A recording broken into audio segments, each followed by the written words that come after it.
उदयपुर में मृतक छात्र देवराज का अशोकनगर शमशान घाट पर गमगीन माहौल में अंतिम संस्कार किया गया, जहां पर चाकूबाजी में घायल देवराज का पार्थिव शरीर अशोकनगर स्थित मोक्षधाम में पंचतत्व में विलीन हो गया। इससे पहले प्रशासन ने देवराज का शव परिजनों को सौंपा। देवराज का शव घर पहुंचते ही कोहराम मच गया। खेरादीवाड़ा स्थित देवराज के घर में कड़ी सुरक्षा के बीच देवराज की अंतिम यात्रा निकाली गई, जहां पर अंतिम यात्रा में भारी भीड़ देखने को मिली। घटना के बाद से ही फैली हिंसा को ध्यान में रखते हुए एहतियात के तौर पर पुलिस और प्रशासन अलर्ट मोड पर रहा। गौरतलब है कि बीते शुक्रवार की शाम को उदयपुर के भटियाणी चौहट्टा के सरकारी स्कूल में 10वीं क्लास के दो छात्रों के बीच किसी बात को लेकर बहस हो गई। मामला इतना बढ़ गया कि एक छात्र ने दूसरे छात्र को चाकू मार दी।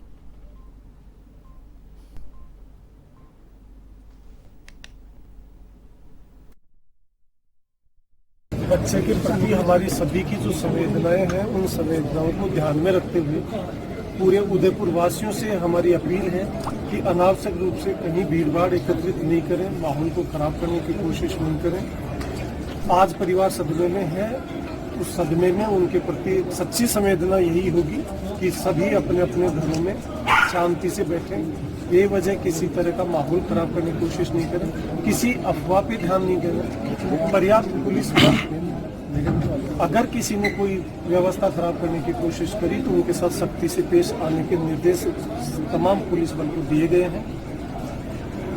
धारा 144 भी शहर में लगी हुई है। अनावश्यक रूप से जगह जगह चौराहों पे, नुक्कड़ों पे खड़े होकर अगर जो युवा एकत्रित होने की कोशिश करेगा तो उनके खिलाफ भी हम सख्ती से पेश आएंगे। किसी भी सूरत में उदयपुर शहर की शांति को प्रभावित नहीं होने देंगे। आज हमारी सबकी, शहरवासियों की यही कोशिश होनी चाहिए कि बच्चे के साथ जिस किसी ने ये अपराध किया है, अपराधी को सख्त से सख्त सजा दिलाई जाएगी। जैसा कि आपने देखा है, तुरंत अपराधी को गिरफ्तार भी किया गया है, उसके बाद की कानूनी कार्रवाई भी आपने देखी है और आगे इसको ट्रायल कोर्ट में भी लीगल अंजाम तक पहुंचाने के लिए इसको केस ऑफिसर स्कीम में भी लिया गया है, ताकि सख्त से सख्त सजा जल्दी से जल्दी हम करा सकें।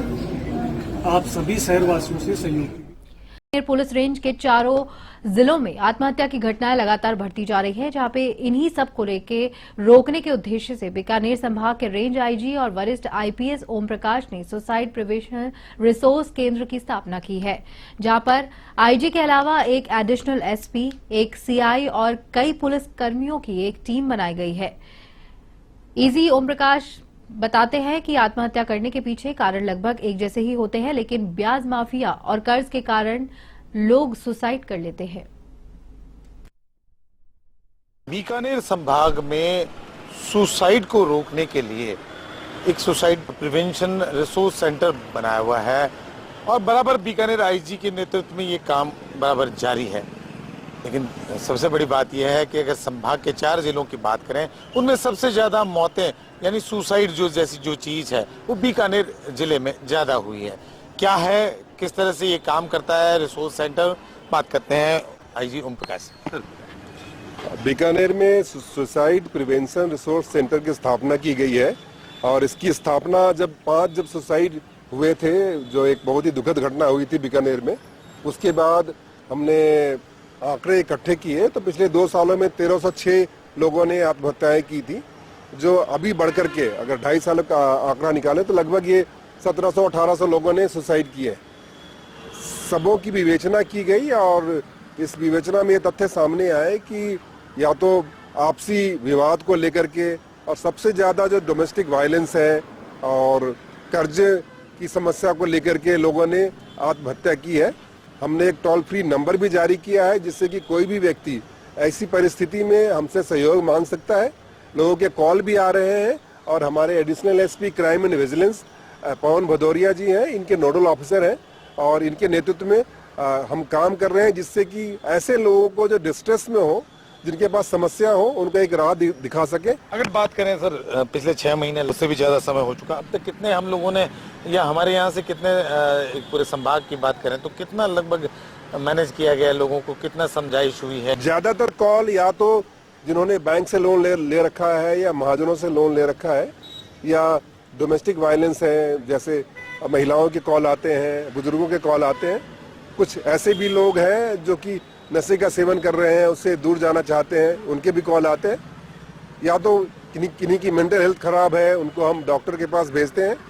इसके अलावा भी अगर कोई आपराधिक कृत्य में शामिल रहता है और उनको कोई परेशान करता है तो थाना अधिकारी उसके स्तर पे कार्रवाई करते हैं।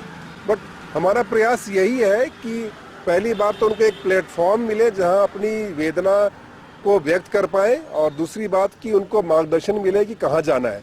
आने वाले समय में मल्टी प्रॉन्ग स्ट्रैटेजी के तहत हॉस्पिटल्स हैं, सामाजिक संस्थाएं हैं, धार्मिक संस्थाएं हैं, इनको भी लेकर के हम आगे बढ़ने का विचार रखते हैं। कितने लोगों की टीम आपके यहाँ पर कार्यरत है?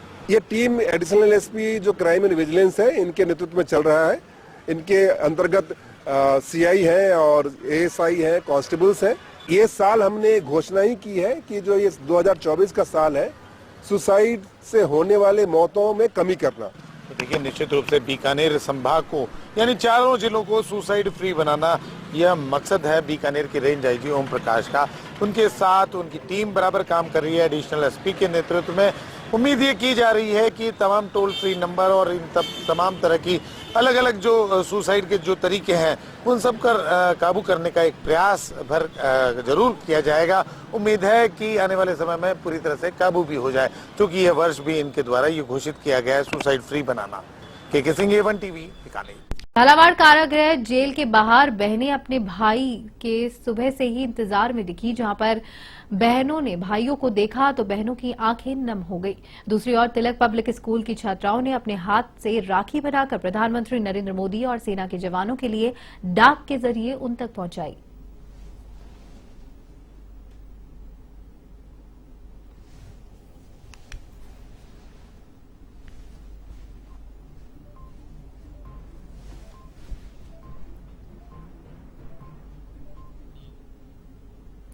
भरतपुर के अपना घर आश्रम में रक्षाबंधन का त्योहार उत्साह से मनाया गया, जिसमें पदाधिकारियों ने सक्रिय भागीदारी की। अपना घर आश्रम में बहनों ने भाइयों के हाथों में राखी बांधकर, टीका लगाकर और मिठाई खिलाकर उनकी लंबी उम्र की कामना की। अपना घर आश्रम में 6209 महिलाएं पुरुष रह रहे हैं और इस अवसर पर पदाधिकारियों ने प्रबुद्धजनों से राखी बंधवाई, और जहां पर महिलाओं ने अपने हाथों पर मेहंदी लगाई और पुरुषों को राखी बांधकर इस पर्व को बड़े ही धूमधाम से मनाया।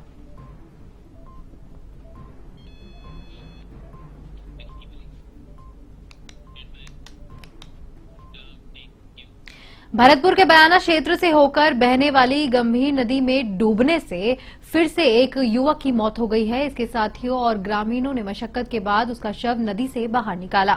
सूचना मिलने पर एसडीएम राजीव शर्मा और डीएसपी सहित पुलिस प्रशासन, अन्य अधिकारी मौके पर पहुंचे और भरतपुर से भी एसडीआरएफ की टीम बुलाई गई। युवक अपने 3 अन्य साथियों के साथ नदी में नहाने गया था, तभी ये हादसा हुआ।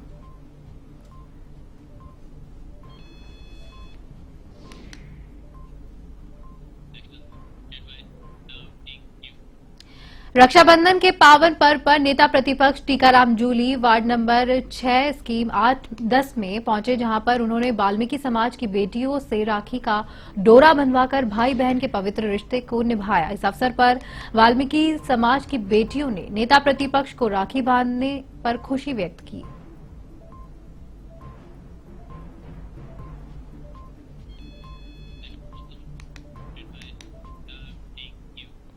जोधपुर में मासूम बच्ची के दुष्कर्म के बाद उसे उम्मेद अस्पताल में भर्ती करवाया गया, जिसके बाद न्याय समिति के अध्यक्ष न्यायाधिपति मनोज कुमार गर्ग अस्पताल में बालिका से मिलने पहुंचे और चिकित्सकों से बालिका के स्वास्थ्य के बारे में जानकारी ली।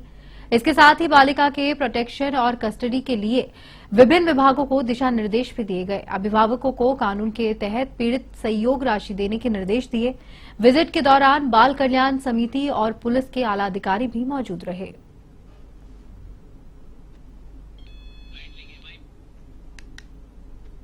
देवनगर थाना क्षेत्र में जो परसों 3 साल की बच्ची के साथ जो दुष्कर्म का मामला हुआ था, वो बच्ची अभी राजकीय उम्मेद अस्पताल में एडमिट है और बाल संरक्षण के क्षेत्र में राजस्थान उच्च न्यायालय में जो किशोर न्याय समिति बनी है, उसके चेयरमैन माननीय मनोज कुमार गर्ग साहब ने आज उम्मेद अस्पताल में विजिट करके अधीक्षक से बातचीत की और साथ ही बच्ची के चिकित्सा स्वास्थ्य के बारे में जानकारी ली।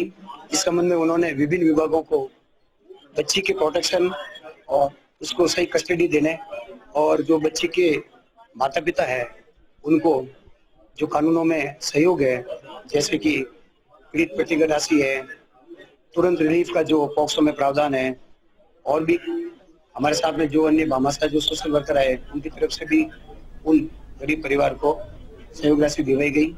और कानूनी रूप से बच्ची का देखरेख और संरक्षण के लिए बाल कल्याण समिति भी साथ में मौजूद थी। पुलिस विभाग के जो एडीसीपी साहब लाबूराम जी वो भी थे मौके पे। और इस बच्ची का जेजे एक्ट 2015 के अनुसार जो भी राहत राशि और पीड़ित प्रतिकर में है। खबर रायपुर के निमाज ग्राम से है, जहां बांग्लादेश में हिंदुओं पर हो रहे अत्याचार और उदयपुर में स्कूली छात्र पर हुए हमले के विरोध में व्यापार मंडल के आह्वान पर बाजार पूरी तरह से बंद रखे गए। इसमें व्यापारियों ने समर्थन करते हुए बाजार में अपने प्रतिष्ठान बंद रखे। इस दौरान जन आक्रोश रैली भी निकाली जाएगी और प्रधानमंत्री के नाम उपखंड अधिकारी को ज्ञापन भी सौंपा जाएगा। इसी के चलते पुलिस जाब्ता भी मौजूद है।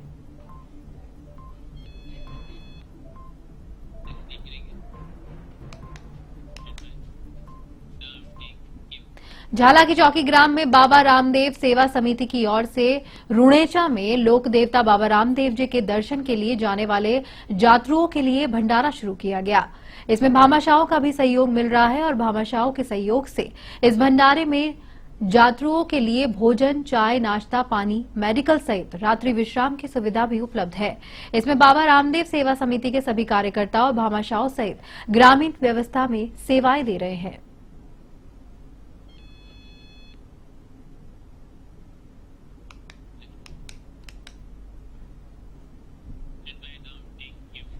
कुचामन के दौलतपुरा गांव के दो परिवारों की रक्षाबंधन की खुशियां उस वक्त मातम में बदल गई जब परिवार के दो चचेरे भाइयों की खेत में बने फार्म पॉन्ड में डूबने से मौत हो गई। जहां पर चितावत थानाधिकारी महावीर मीणा ने बताया कि नई दिल्ली में एयरफोर्स में कार्यरत सार्जेंट नरेंद्र सिंह रक्षाबंधन के मौके पर छुट्टी पर गांव दौलतपुरा आया हुआ था और उनका चचेरा भाई मान सिंह भी त्योहार में शामिल होने जयपुर से गांव आया हुआ था।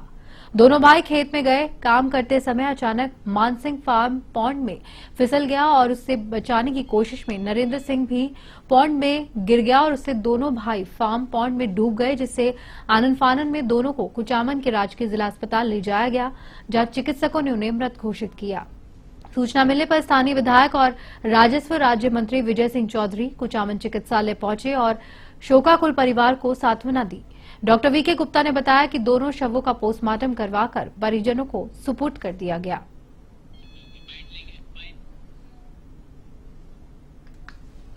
थाना में सूचना मिली थी कि समुदर सिंह के जो खेत के अंदर पानी का हौद बनाया हुआ उसके अंदर दो जने डूबने से मौत हो गई, जिस पर मंथाना अधिकारी में जाब्ता के मौके पर दौलतपुरा वो अरगसर के बीच में खेत पर पहुंचा तो वहां पर पानी की हौद के अंदर दो जने डूबे हुए थे। गांव के लोगों की मदद से बाहर निकालकर उनको यहाँ अस्पताल लेकर आए तो डॉक्टर ने मृतक घोषित कर दिया। उसके मृतक के पिता नरेंद्र सिंह के पिता की रिपोर्ट पर कार्रवाई की जा रही है तो पोस्टमार्टम कार्रवाई। पाली के सुमेरपुर थाना परिसर में उपखंड अधिकारी हरि सिंह देवल, सीओ भूपेंद्र सिंह शेखावत, थाना अधिकारी भारत सिंह रावत की उपस्थिति में बैठक आयोजित हुई। बैठक में मुख्य रूप से 21 अगस्त को भारत बंद को लेकर कानून व्यवस्था बनाए रखने की चर्चा हुई। साथ ही बैठक में सबसे ज्यादा सोशल मीडिया पर बिना सोचे समझे पोस्ट वायरल करते हैं या किसी व्यक्ति विशेष पर ज्यादा टिप्पणी होती है, उसको पाबंद करने को लेकर भी बैठक में चर्चा की गई।